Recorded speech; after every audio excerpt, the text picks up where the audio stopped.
뇌출혈로 쓰러진 중 우측 편마비가 나타내는 60대 환자. 지금 뇌출혈, 뇌졸중, 마비, 연화곤란, 굉장히 많은 이 환자들이 이제 노인성 질환으로 병원을 찾고 있다라고 하는 느낌이 듭니다. 그래서 이제 편마비가 나타나는 이런 60대 환자의 간호로 병원에 가면 많이 계십니다. 이런 환자의 간호로 옳은 것을 물어보겠죠. 그래서 이제 뇌출혈이라고 해서 출혈성 뇌졸중을 가진 이런 이제 과거력을 가진 환자가 출혈된 부분에서 지배하던 이 신경세포의 손상으로 인해서 편마비를 갖게 됐다는 거죠. 그래서 이제 이런 우측 편마비를 갖고 있는 환자에 대한 간호. 일단 이 사람들은 자기 몸 관리가 어렵기 때문에 낙상에 대한 부분이 굉장히 간호의 문제로 중요하게 이제 등장합니다. 낙상 예방. 그럼 낙상 예방을 위해서 가장 중요한 간호는 뭐예요? 그렇죠. 난간을 반드시 올려주고 환자가 침대 밑으로 미끄러 떨어지지 않도록 굉장히 집중을 해야 된다는 거지요. 그래서 이제 침대 난간을 올리는 거는 낙상 예방을 하는, 사고를 예방하는 굉장히 중요한 원칙이다. 억제제 적용하지 않습니다. 그리고 편마비가 나타나도 스스로 먹을 수 있다면 먹을 수 있도록 하는 자발적인 식사를 도와주는 것이 굉장히 중요하지요. 그 다음에 이 사람 편마비가 있으니까 당연히 능동적 관절 운동 어렵고요. 이제 치료사를 통해 수동적 관절 운동을 이제 진행을 해서 근육이나 관절에 경직이나 경련이 없도록 지속적으로 관절 운동이 진행이 돼야 될 것 같아요. 그래서 이제 이 출혈성 뇌졸중 환자 같은 경우는 잘 움직이지 못하기 때문에 욕창에도 굉장히 취약성을 갖고 있고, 딱딱하면 낙상돼서 이게 큰 사고로 이어집니다. 낙상도 문제가 있고, 또 식사하다가 잘못하면 어때요? 질식의 우려도 있습니다. 그러니까 총체적인 간호의 문제를 다 갖고 있는 환자예요. 그래서 굉장히 집중적으로 관리하고 교육하고 살펴봐야 되는데, 여기서는 가장 좋은 이제 합리적인 간호, 낙상 예방을 위한 침상 난간 언제나 올라가져 있는지 지속적으로 확인하는 거 굉장히 중요하다라고 이제 기억하시면 좋을 것 같아요. 이게 문제는 쉽고 답은 간단하게 나오는 것이 초반기 문제의 특성이라면, 뒤에 갈수록 문제를 조금 틀어서 답은 너무 분명한데 문제 자체에서 혼란이 진행될 수 있을 정도로 이제 출제가 조금 어렵게 되는 것을 확인할 수 있거든요. 그런데 기본은 다 똑같습니다. 우리가 환자를 위해서 존재하는 이유를 정확히 아시고, 이 환자의 가장 중요한 것들, 나타날 수 있는 사고나 문제를 우리가 미연에 방지하기 위해서 어떤 간호들을 진행하는지, 그 부분이 우리 기본 간호학에서 굉장히 중요하게 적용되고 있습니다. 지난 시간에 이어서 61번부터 이제 문제풀이를 진행하도록 하겠습니다. 여러 가지 방법에 의해서 살아있는 모든 미생물을 완벽하게 파괴시키는 멸균의 범위에 대한 설명은 우리가 이제 세균의 아포, 씨앗까지 완전히 파괴한다라고 하는 개념을 적용시켜서 이제 이 멸균과 멸균 물품이 접촉할 때만 멸균된 상태로 간주하고, 그 외에 모든 공간, 멸균이 확실한 제품들끼리의 접촉 구간을 제외한 나머지 구간을 우리가 오염으로 간주한다. 예를 들어 축축한 것도 오염으로 간주한다. 멸균된 물품의 가장자리는 오염으로 간주한다. 이렇게 해서 이제 여러 가지 오염에 대해서 굉장히 강조하고 있는 부분이 있어요. 그래서 병원에서 외과적 무균을 진행을 할 때는 이 정확하게 멸균된 물품을 가지고 잘 활용을 해야 되기 때문에 61번에서는 멸균이라는 개념에 대해서 한번 확인하는 차원의 문제가 이제 제공이 됐네요. 자, 62번. 일주일째 대변을 못 본 환자에게 관장을 시키라고 하는 의사의 지시가 내려졌대요. 이 배변 관련해서 여러분 이제 관장 관련된 간호들을 병원에서 이제 많이 눈으로 확인하시게 될 건데요. 이 관장과 관련된 간호에 대해서 잠깐 설명을 드릴게요. 일단 관장의 목적을 좀 알고 계셔야 될 것 같죠. 관장은 가장 수월한 목적이 배변을 배출하게 하기 위해서 우리가 이제 관장을 진행을 하지요. 그리고 이제 두 번째는 수술하거나 아기를 낳거나 어떤 검사가 필요한데, 이 검사 전에 대장 밑에 고여있는 배변을 잘 빼줘야, 대변을 잘 빼줘야 이제 검사가 수월하게 진행되고 수술이 오염 없이 진행될 수 있다라고 평가를 해서, 수술하거나 분만하거나 검사 전에 대장 하부에 있는 가스와 변을 제거하기 위해서도 관장을 진행을 합니다.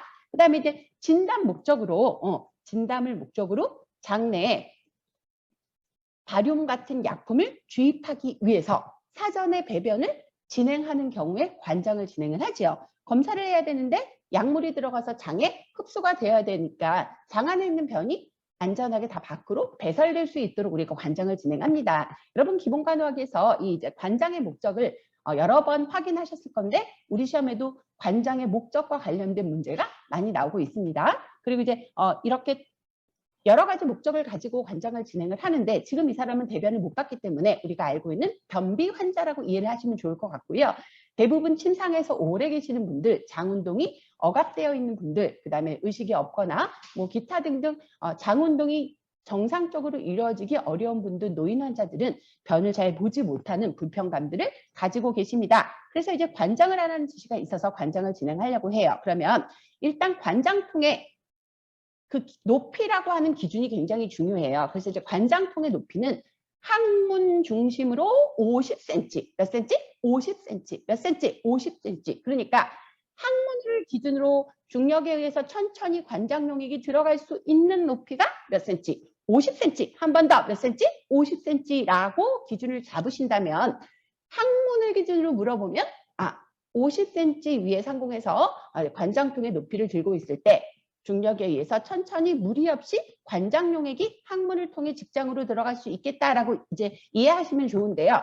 이게 어떤 때는 항문 높이로 안 물어보고요. 엉덩이 둔부에서 얼마나 높아지면 좋느냐 이렇게 문제를 약간 틀어서 내기도 하거든요. 그런 경우에는 45에서 엉덩이가 되게 커. 그러면 항문하고 좀 거리가 있을 수 있죠. 그러면 둔부를 기준으로 놓고 보면 한 45cm에서 40cm 정도 위쪽으로 이렇게 관장통을 들고 있으면 좋다라고 해서 기준을 잡으시면 돼요. 그래서 이제 항문 기준으로 약 50cm의 높이의 관장통이 있을 때 중력을 이용해서 천천히 용액이 자극되지 않도록 이렇게 이제 환자의 몸에 들어갈 수 있겠다라고 이제 기억하시면 좋을 것 같고요. 용액을 넣었어. 보통 1리터 정도의 관장 용액이 들어가고 나면 적어도 5분 이상 참으셔야 돼요. 그래서 이제 5분에서 15분 정도 참아서 그 용액이 장벽에 흘러 들어가서 딱딱하게 장벽에 굳어있는 변을 부드럽게 묽게 만들 수 있는 시간이 필요하고 그와 더불어 연동운동이 이루어져서 이제 변이 깨끗하게 밖으로 배출될 수 있는 그 구간은 5분 이상이어야 된다는 겁니다. 그러니까 환자에게 딱 시간을 정해 주셔야 돼요. 자, 환자분 지금부터 12시 5분까지는 화장실 가시면 안 돼요. 힘드셔도 좀 참아보세요 라고 얘기해야 되니까 용액이 들어가게 되면 즉시 화장실로 가지 말고 5분 이상, 5분에서 15분 이상 시간을 보낸 뒤 배변을 배출할 수 있도록 이렇게 이제 여러분들이 사전에 교육을 하셔야 되는 것 같고요. 직장에 이제 관장촉이라고 그러죠.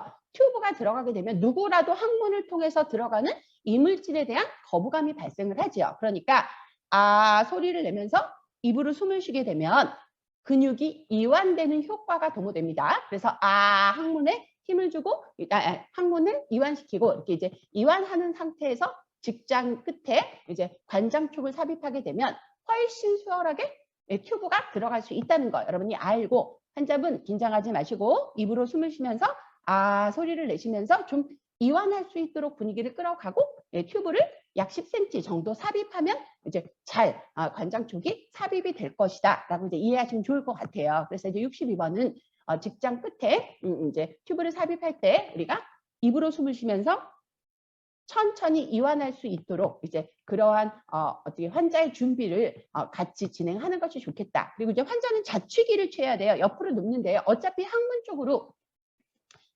쪽으로 뭔가 간호행위가 진행이 될 거면 앙활이라든지 보기보다는 측위를 취했을 때 훨씬 수월한데 좌측으로 눕는다. 그러니까 침대 쪽에 좌측 신체가 이렇게 이제 닿을 수 있도록 자취기를 취해야 좌측에 있는 하행결장, S상결장 그러니까 직장과 연결돼서 우리가 결장의 구간이 있는데 보통 변비가 되어 있는 그 변이 머물러 있는 구간이 직장 바로 위에 S상결장 그래 S상결장 위에 하행결장입니다. 그래서 이제 요 S상결장, 하행결장 쪽에 변이 딱딱하게 굳어 있을 수 있으니 그쪽으로 가려면 좌측위를 해서 중력을 이용해서 그쪽으로 용액이 들어갈 수 있도록 해부학적으로 우리가 체위를 설정해 주는 거거든요. 그래서 이제 좌측에 S상 결장, 그다음에 하행 결장이 있기 때문에 그쪽으로 용액이 갈 수 있는 체위는 좌측이라고 기억하시면 좋을 것 같아요. 해부학 시간에 우리가 교재를 통해서 좌측에 S상 결장, 하행 결장이 있는 걸 보셨고 우측에 상행 결장이 있는 걸 아마 확인하셨을 거예요. 그래서 이제 좌측위를 취하는 이유는 해부학적으로 변이 많이 딱딱하게 굳어있는 공간 쪽으로 갈 수 있는 좋은 체위를 취하기 위해서다. 이렇게 이제 기억하시면 좋고요.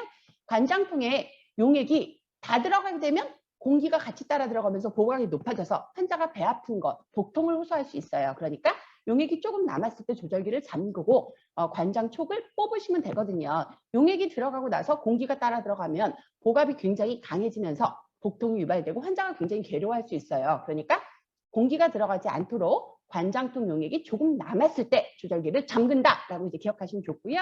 이 부분은 배변과 관련된 간호 내용 중에 우리가 병원에서 가장 많이 하는 간호 업무 중에 하나라 어떠한 방향으로든지 뒤에서 계속 반복적으로 출제가 되고 있는 것을 확인하실 수 있습니다. 자, 63번 척추 손상으로 입원해 있어요. 척추에 손상이 있는 환자는 막 흔들리면 안 되잖아요. 부동의 상태로 손상된 척추에 어떤 자극이 없도록 굉장히 조심조심하게 환자를 이송하고 치료를 도모해야 하니까 이 사람들 일단 환자를 수술실로 보내기 위해서 환자를 이동하기 위한 상태에서는 굉장히 이제 움직이지 않고 척추 선열에 무리가 가지 않도록 이렇게 조심해야 된다는 거 이해하시라는 거고요. 침대와 이동차의 높이가 같았을 때 환자가 흔들림 없이 이제 높낮이의 어떤 균형이 깨지지 않게 이렇게 잘 천천히 이동할 수 있겠다라고 이해하시면 좋을 것 같아요. 그래서 이제 63번은 가벼운 여러분들이 이제 간호 수행 업무 중에 실수하지 마시라고 가벼운 업무를 물어보고 있어요.